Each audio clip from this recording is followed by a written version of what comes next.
अब समय आ गया है 2 भटकती आत्माओं को पृथ्वी लोक से यमलोक लाने का। ये दोनों आत्माएं किसकी हैं गुप्त जी, और ये कब से भटक रही हैं और क्यों भटक रही हैं? प्रभु, एक आत्मा तो ज्ञान के भंडार, बुद्धि के सागर, शैतानी खोपड़ी और तवे से भी काले पकौड़ी मल की है। पकौड़ी मल? ये कैसा नाम है? पकौड़ी की दुकान थी क्या इसकी पृथ्वी लोक पर? जी प्रभु, गटर वाले घटिया आलूओं की पकौड़ी बनाकर बेचता था ये। और दूसरी आत्मा किसकी है? दूसरी आत्मा है सबसे मालदार, देखने में शानदार, मजेदार एक दुकानदार की। क्यों भटक रही हैं ये? इन्हें मुक्ति क्यों नहीं मिली? प्रभु, आत्मा उसकी भटकती है जो अपनी कोई प्रबल इच्छा मन में लिए मर जाए और जब उसकी इच्छा पूरी ना हो।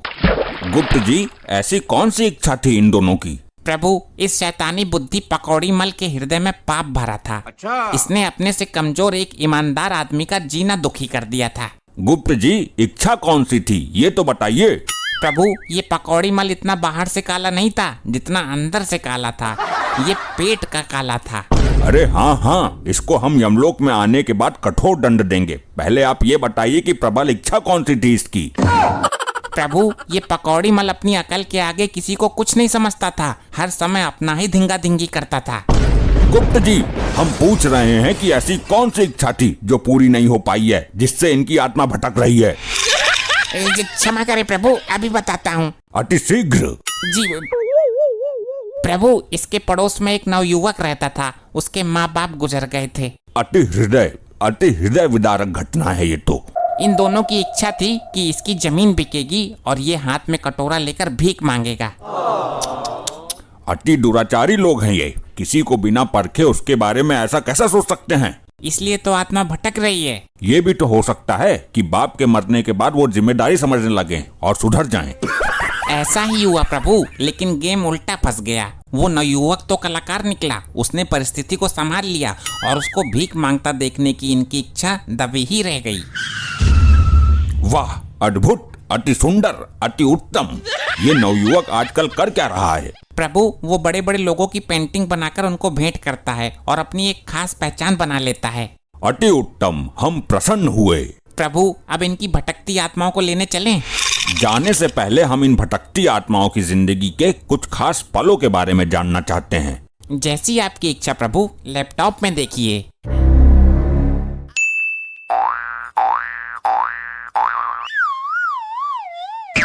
पकौड़ी का पहला गाहन उतार चुका हूँ। अब कुछ पकौड़ी गाय माता को खिला देता हूँ, मुझे पुण्य प्राप्त होगा।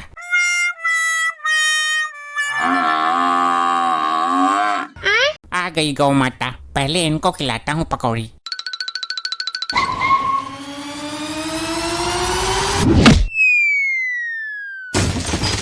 अरे पकौड़ी मल साहब को बैल ने मार दिया। पकौड़ी मल को बैल ने मार दिया। अरे मर गया रे। लेकिन इसने मुझे मारा क्यों? तुम इसको गौ माता समझ रहे थे, लेकिन ये तो बैल निकला। माँ के स्थान पर बाप आ गया। आज के बाद गाय के नाम की पकौड़ी नहीं निकालूंगा, मरने से बचा हूँ। तुम्हें बैल से खतरा है, तुम बैल से बचकर रहना, समझे पकौड़ी मल?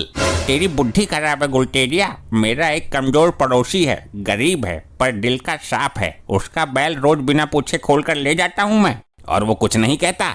अरे कहेगा कैसे? कमजोर है ना, मैंने डरा धमका कर रखा है। गाँव में और तो कोई मेरे से दबता ना है, इसीलिए इसको ही दबा देता हूँ।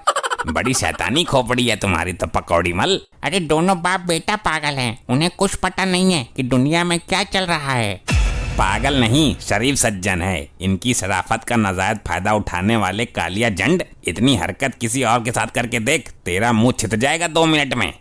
ऐसे तो मेरे घर में ना सुनता मेरी कोई। समझे नहीं? फिलहाल तू बैल से बच कर रहना, क्योंकि बैल के रूप में तेरे पापों का दंड देने वाला तेरा काल आएगा। कैसे कैसे लोग रहते हैं। देखा प्रभु, इस मानव ने 4 पैसे फालतू क्या कमा लिए, कमजोर व्यक्तियों को जीने नहीं दे रहा है। गुप्त जी, इसीलिए इस युग को कलयुग कहा जाता है। पृथ्वी पर पाप बहुत बढ़ गया है। प्रभु, और देखते हैं इसके जीवन के कुछ अद्भुत पल। जरूर गुप्त जी, इसकी अद्भुत भाषा शैली को सुनकर हमें भी आनंद आ रहा है। पकौड़ी मल साहब, कोई ग्राहक तो आ ही नहीं रहा। अब मैंने एक नया धंधा खोल लिया, साइड बिजनेस। कौन सा नया धंधा? धंधेबाज आदमी, पकौड़ी का धंधा सही नहीं था क्या? पशुओं को दवाई देने का, कोई पशुओं की दवाई लेने भी नहीं आ रहा। बनना था तो इंसानों का डॉक्टर बनते, पशुओं का डॉक्टर बनने से क्या फायदा। अरे यार, इंसान बता देते हैं कि ये दवाई गलत है, दवाई रिएक्शन करती है, दवाई से फायदा नहीं हुआ। ये पशु बेचारे किसी को क्या बताएंगे, कैसी भी दवाई दे दो और पैसा बना लो। शाबाश, क्या शातिर खोपड़ी पाई है। अरे भाई साहब, मेरे बैल को देखना क्या हो गया, ये चारा नहीं खा रहा। बैल से बचकर रहना साहब, आपको बैल से खतरा है। क्या ये बैल चारा नहीं खा रहा? इसकी बुद्धि खराब है, समझे नहीं? अरे तो बुद्धि ठीक करो, इसकी दवाई दो। इंजेक्शन लगाता हूँ, पकड़ कर रखना, दाएं बाएं ना भाग जाइयो। खड़े रहना, ये मांस वाला इंजेक्शन है, कोई सी हड्डी अटक गई तो मुझे मत कहना। अरे मार दिया रे, कोई तो बचाओ। अब इंजेक्शन तो इसको लगवाने पड़ेंगे दर्द के, पहले ही बोला था कि बैल से खतरा है तुम्हें। भाग गया, उससे पैसे तो ले लेता इंजेक्शन के। पैसों की चिंता मत करो, अपने प्राणों की चिंता करो। चलो पटक कर आता हूँ तुम्हें भी किसी डॉक्टर के पास। देखा प्रभु आपने, ये पकौड़ी मल उस बेजुबान पशु को पानी का इंजेक्शन लगाकर पैसा ऐंठना चाहता था, लेकिन इसके साथ जो हुआ वो बिल्कुल उचित हुआ। प्रभु इस कलयुग में इस काले मानव की सबसे बड़ी विशेषता ये है कि इसे दूसरे के सुंदर बच्चे भी बुरे लगते हैं और इसको अपने काले पीले नाती भी बहुत अच्छे लगते हैं। गुप्त जी, ये तो आज आपने हमें कलयुग की सच्चाई से अवगत करा दिया। आजकल कलयुग में ऐसा ही होता है। प्रभु और देखिए इस कलयुगी मानव के काले कारनामे और काली करतूतें। ये पकौड़ी गर्म क्यों नहीं हो रही? अरे पकौड़ी मल साहब, सिलेंडर खत्म हो गया है। लेकिन मैंने तो तुझे किताब देकर एजेंसी पर भेजा था। पकौड़ी मल साहब, वहाँ भी सिलेंडर खत्म हो गया है। सिलेंडर की बहुत दिक्कत चल रही है आजकल देश में। मैंने तुझसे बोला था कि वहाँ जाकर मेरा नाम ले लेना, सिलेंडर मिनटों से पहले देगा वो। नहीं बोला था, और तुम्हें जानता ही कौन है। मैंने तुझे बोला था, मगर तूने मेरा नाम नहीं लिया होगा। तुमने तो नहीं बोला था। ये अकड़ धकड़ कर डरा धमका कर जबरदस्ती अपनी बात मनवाना बंद करो, वरना तेल की कढ़ाई पलटकर भाग जाऊंगा। मैं झूठ बोल रहा हूँ, लेकिन फिर भी मेरा नाम ले लेता तो दे देता।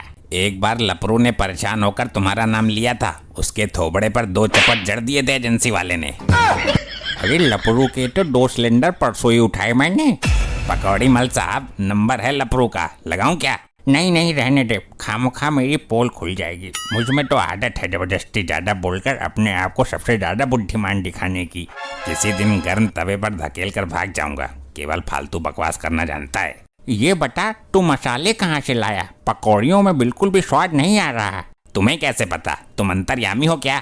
कल एक औरत आई थी, बोल रही थी पकौड़ी ऐसी लग रही है जैसे किसी का हगा हुआ खा लिया हो। जरूर तुम्हारी घरवाली होगी वो, क्योंकि उसको ही हगा हुआ पसंद है। मसाले कहाँ से लाया था तू? ये बात मैंने बोला, मसाले पहाड़े से उठवा दूंगा। मसाले तो मैं नुक्कड़ पर से लाया था, लकड़ों वाली दुकान से। अबे जुल्म कर दिए बे जुल्म, वो तो एक माल 2 में देता है, सबसे घटिया माल। अरे मेरे बढ़िया लिंक है उससे, ऐसा ना है वो। अरे जुल्म कर दिए, जुल्म जुल्म। हो गया बेहोश, मैंने पहले ही बोला है, दिमाग पर ज्यादा लोड मत डाला कर। अब इसे होश में लाने के लिए पानी लाओ, इसे ले जाकर नाली में ही फेंक देता हूँ, अपने आप होश में आ जाएगा। अरे आओ भगत जी, 2 चेले लाए हो साथ में? मुझे एक होशियार आदमी की जरूरत है इमरजेंसी में। कितना होशियार चाहिए? इसे ले जाओ पकौड़ी मल को, इसमें ऊपर से नीचे तक अकल ही भरी पड़ी है। ज्यादा बेहोश ना हो, हम में अकल नहीं मान रहा तू। ये नवयुवक बैठा है, इसको ले जाओ भगत जी। इसमें दिमाग का क्या काम भाई? ये तो बैल है, बैल। बैल का नाम मत लो, बैल से तुम्हें खतरा है। ये है ही बैल, मैं तो इसके बाप के सामने कुछ भी बोल देता था। गांव के लोगों ने मुंह नहीं तोड़ा तुम्हारा? किसी ने इस बात का खंडन नहीं किया? किया था, मैं बोल देता, तभी मेरे घर का मैटर है, मैं अपना समझकर बोलता हूँ। तुम्हारी ये अपनात आज बहुत महंगी पड़ने वाली है। भगत जी ये बताओ, बैल कहाँ बंध रहा है तुम्हारा? क्या करेगा बैल का, अब तो भूसा भी ढुल गया। अरे तू तो खुद बैल है, तुझे बैल की क्या जरूरत? मैं बैल हूँ ना तो बैल ही सही, लेकिन याद रखना एक बार पहले भी तुम्हें बैल ने मारा था, तब तो तुम बच गए थे, लेकिन जब ये बैल मारेगा तो। अरे बस बस तू जा यहाँ से, वरना लपड़ा लंबा पड़ जाएगा। जा, बैल बंधा हुआ वहीं घर पे भैंस की पूंछ से। मेरे सामने बोल जाएगा ये? मैंने इसके बाप को नहीं बोलने दिया कभी। देखा प्रभु आपने, ये पकौड़ी मल ने किस तरीके से उस नवयुवक को जलील किया था। देखना ये नहीं है, देखना ये है कि अब वो नवयुवक क्या करेगा। प्रभु, इस पकौड़ी मल के हाथ अगर किसी का रिश्तेदार लग जाए तो ये पकौड़ी मल रिश्तेदार की उसके सामने इतनी बुराई करेगा कि रिश्तेदार रिश्तेदारी खत्म करने को तैयार हो जाता है। गुप्त जी, इसने वही काम कर दिया। वो कहते हैं ना कि आ बैल मुझे मार, तो इसे बैल ही मारेगा। वो कैसे प्रभु? आप खुद ही देख लीजिए जरा नीचे।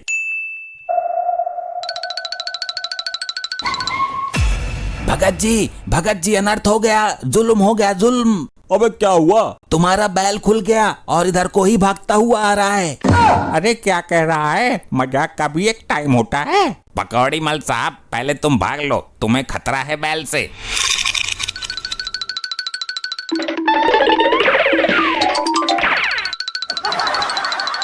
तुझे तो नहीं छोड़ूंगा, आज बहुत दिनों बाद हाथ लगा है।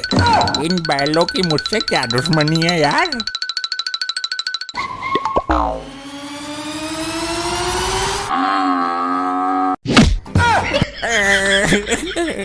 मार दिया रे, कोई रोको, रोको कोई इस बैल को। अरे मर गया रे, कोई है इस बैल को काबू करने वाला? ये बैल तो मुझे मार ही देगा।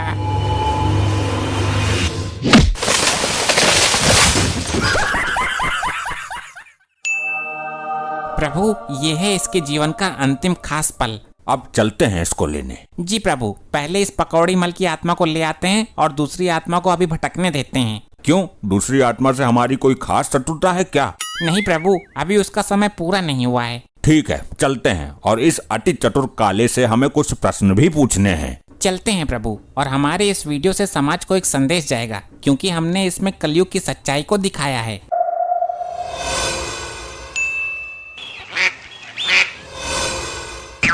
प्रभु, अब आए हो आप मुझे लेने? मेरी आत्मा कब से भटक रही थी, मुझे मुक्ति नहीं मिली। हे जुबान जोरी के त्रिलोक विजेता, चंड मंड कलिया जंड मानो, ये तुम्हारे कर्मों का फल है।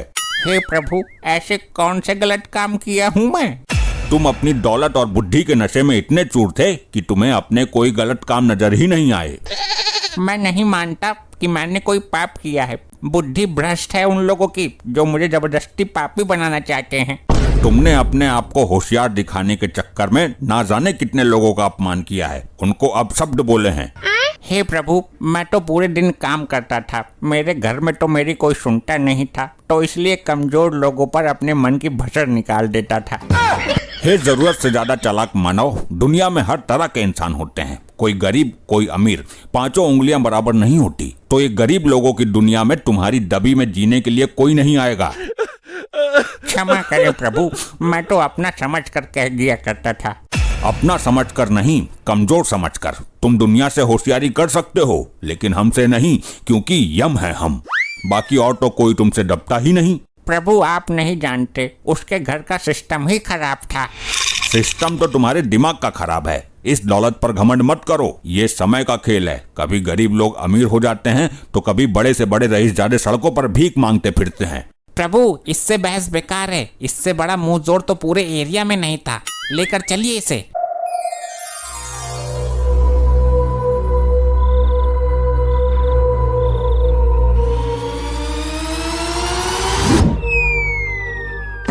प्रभु, वो पकौड़ी मल की आत्मा वापस पृथ्वी पर जा रही है। अरे, इससे तो पहले ही दुखी हो गए थे पृथ्वीवासी। इसको जल्दी पकड़िए, क्योंकि ये एक बहुत बड़ा शैतान का चेला है। अगर ये एक बार उसके संपर्क में आ गया तो फिर उसको पकड़ना बहुत घातक सिद्ध होगा। चलिए।